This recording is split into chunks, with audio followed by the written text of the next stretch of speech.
What's up, folks? Back with another reaction, back with some more Prince.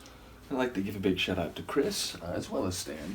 But yeah, Chris sent me an email literally 2 minutes before I sat down to do this reaction, and just provided a little additional context. Already in the folder, it was indicated that the tune we're going to listen to was never officially released, at least not in this format. And indeed, I'll just quote what Chris said directly. He was telling me basically that Old Friends for Sale is a bootleg. The sound quality isn't quite CD level, but the expressiveness of the performance more than makes up for it. And I think, and then roughly 15 years after recording this, Prince's old label released a re-recorded version of the song, featuring drastically rewritten lyrics and a bombastic arrangement that destroys the intimacy of the original song, as featured in the compilation here. So he says the lyrics and music and song title will be telling in their own right. So yeah, I'm looking forward to hearing the original rendering of this tune, though it is an interesting story that the label later said, wait a minute, let's rework that and release it, but also,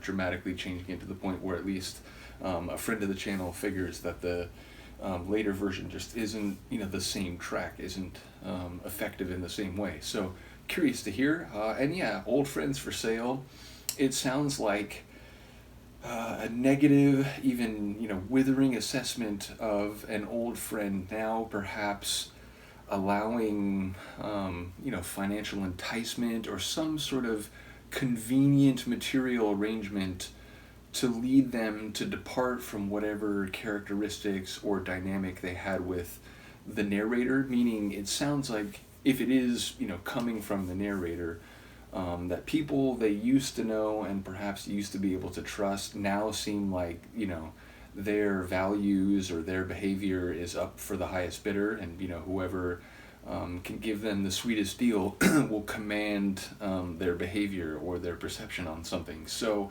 yeah, it sounds like a critique, it sounds like a withering assessment of someone that used to be important or was long important in someone's life.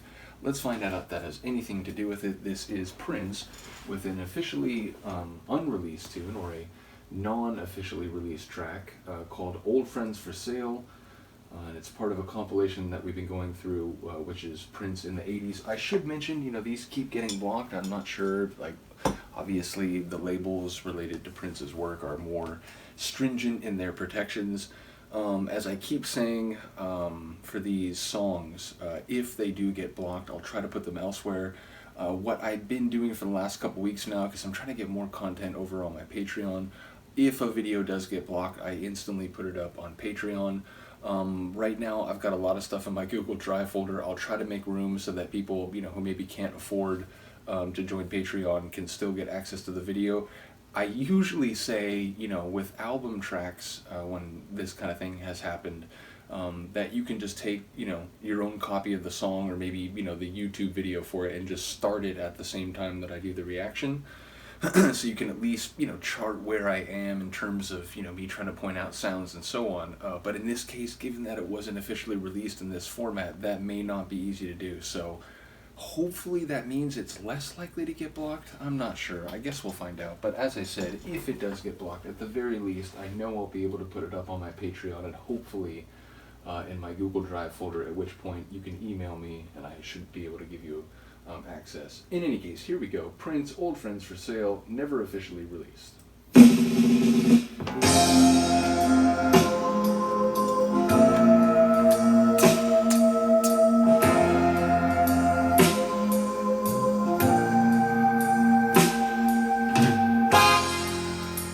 Sunset in the west is morning.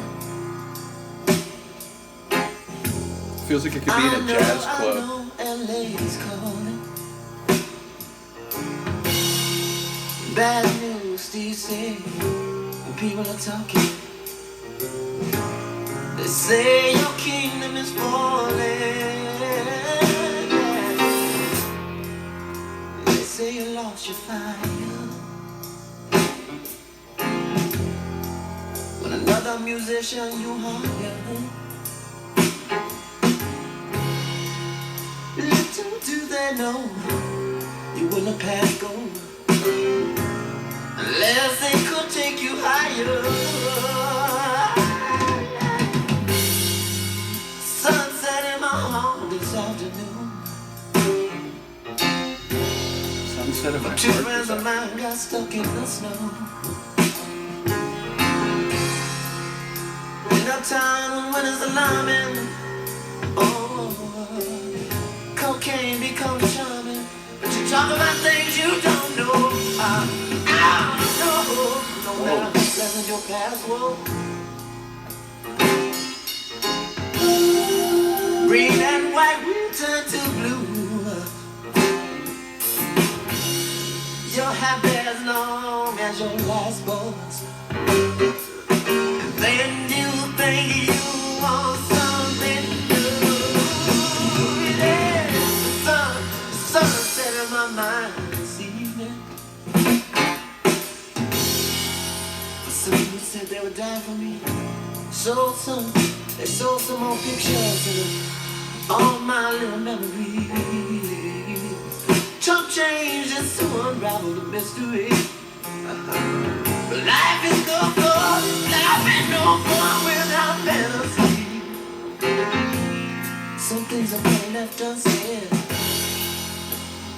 and some people are better left untrusted. Maybe it all makes sense when I'm dead. When I'm dead. Old friends for sale. Haunting. Get 'em while the wedding is home. Watch out, they'll kiss you till you get what you got, and they'll show you the friends that they're not. Old friends for sale.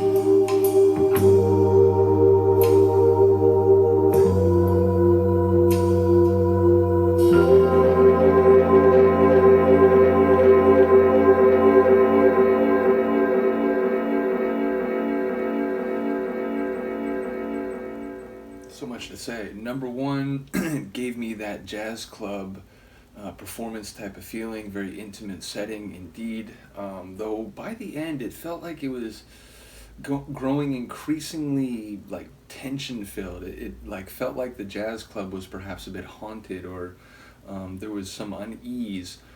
But yeah, it sounds like it's something like I was thinking. Someone perhaps in LA working in music who perhaps has now parlayed something that Prince showed them or taught them, and is now using it in their own way to, benefit themselves without perhaps giving due credit. It feels like this, perhaps is autobiographical, or at the very least, it seems targeted. It feels like it's not just like, oh, it could be anyone in LA. It feels like, someone that, I spent time with, and, I explored music with, and then now seems to be taking that and just, using it as if it was their own thing without acknowledging, where it came from.